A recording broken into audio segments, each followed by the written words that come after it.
La revolución industrial. ¿Cuándo tiene lugar? En el periodo que va de 1780 a 1840. ¿Dónde tiene lugar? En Inglaterra, para después extenderse a Europa y a los Estados Unidos. ¿Por qué fue una revolución? ¿En qué consistió? Desde el Neolítico, esto es, 10.000 años antes del siglo XVIII, la humanidad no había experimentado una serie de transformaciones tan importantes en cuanto a su economía, su productividad, aparición de nuevas tecnologías, que conllevó a una transformación profunda de la sociedad. En el Neolítico se aprendió a plantar, aparece la agricultura, domesticar a los animales, apareció la ganadería. Las sociedades ya no necesitan ser nómadas para subsistir, por lo que el hombre se hace sedentario y recolector, pudiendo almacenar el excedente. Surge un nuevo modelo de organización social con la aparición de ciudades y de nuevas civilizaciones.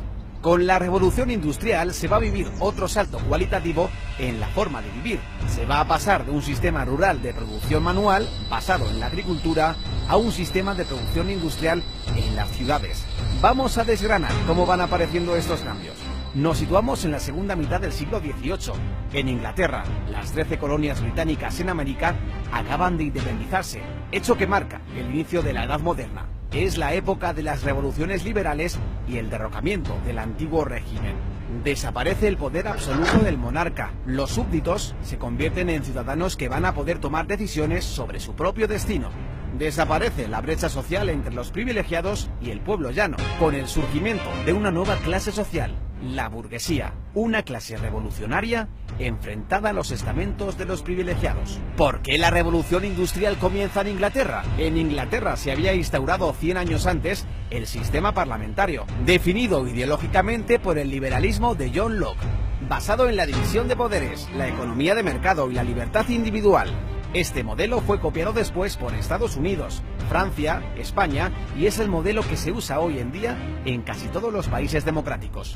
Este sistema presta un nivel de seguridad jurídica que proporcionaba suficientes garantías para el empresario privado. Ello sumado a una mentalidad protestante más abierta que en otros países del sur de Europa, un periodo de paz dentro de Gran Bretaña, un buen sistema bancario, cierto equilibrio monetario y la ausencia de inflación hacen que se den las condiciones para que aparezca el capitalismo. Y con ello, la revolución de la industria. Inglaterra también tenía una posición geoestratégica privilegiada, poseía una gran flota naval que dominaba los mares, controlaba, entre otros, los territorios del subcontinente indio, fuente importante de materias primas para su industria, como el algodón que alimentaba la industria textil.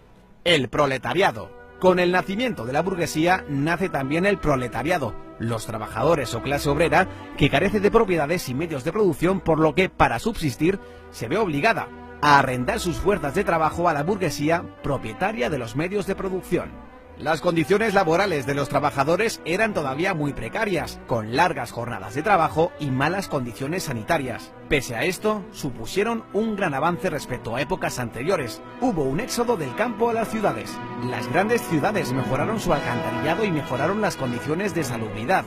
Se redujeron las epidemias y Edward Jenner descubrió la primera vacuna contra la viruela. Se redujo la mortalidad infantil. La consecuencia fue una gran explosión demográfica. En un siglo se triplicó la población del país. Aumentó la esperanza de vida de los 35 a los 50. El capitalismo trajo progreso y el salario medio en Inglaterra se duplicó. Los precios bajaron y mejoró sustancialmente la calidad de vida. Aunque el nivel de vida mejoró en el cómputo general, los grandes beneficiarios fueron los burgueses, que pasan de ser una clase social revolucionaria a una clase acomodada. La burguesía, cuya situación de privilegio social se basa fundamentalmente en la fortuna, desplaza definitivamente a la aristocracia terrateniente, cuyos privilegios estaban en su origen o en sus vínculos de sangre. Pero el nivel de vida de la clase obrera todavía tendría un amplio margen de mejora, y si no, que se lo digan a Karl Marx. ¿Cuál fue el principal avance tecnológico de la revolución industrial? La máquina de vapor fue un invento que perfeccionó el ingeniero escocés James Watt. La máquina de vapor consiste en un motor de combustión externa que transforma la energía térmica de una cantidad de agua en energía mecánica. Por la flecha roja a la izquierda entra el vapor de agua calentado por una caldera de carbón cerrada herméticamente. Se genera vapor de agua, lo cual produce la expansión del volumen de un cilindro empujando un pistón. Mediante un mecanismo de biel a manivela, el movimiento lineal alternativo del pistón del cilindro se transforma en un movimiento de rotación que acciona una rueda. ¿Qué aplicaciones tuvo la máquina de vapor? La introducción de la máquina de vapor en las distintas industrias fue el paso definitivo en el éxito de la revolución industrial, pues su uso significó un aumento espectacular de la capacidad de producción. Al elevar la capacidad de producción, se disminuye el tiempo de fabricación de los productos, dando paso a la producción en serie. Se simplifican tareas complejas en varias operaciones simples que pueda realizar cualquier obrero sin necesidad de que sea mano de obra cualificada, y de este modo bajar costos en producción y elevar la cantidad de unidades producidas. Los modelos anteriores de máquinas de vapor a los de Watt se habían usado para el bombeo de agua. La máquina de Watt introducía el movimiento rotatorio, por lo que se pudo usar para suministrar energía motriz a otras máquinas, como un molino harinero, un martillo de forja, para elevar carretillas con mineral en las minas mediante raíles metálicos o para la floreciente industria textil del algodón. Pronto se realizaron los primeros experimentos para aplicar el vapor al transporte terrestre.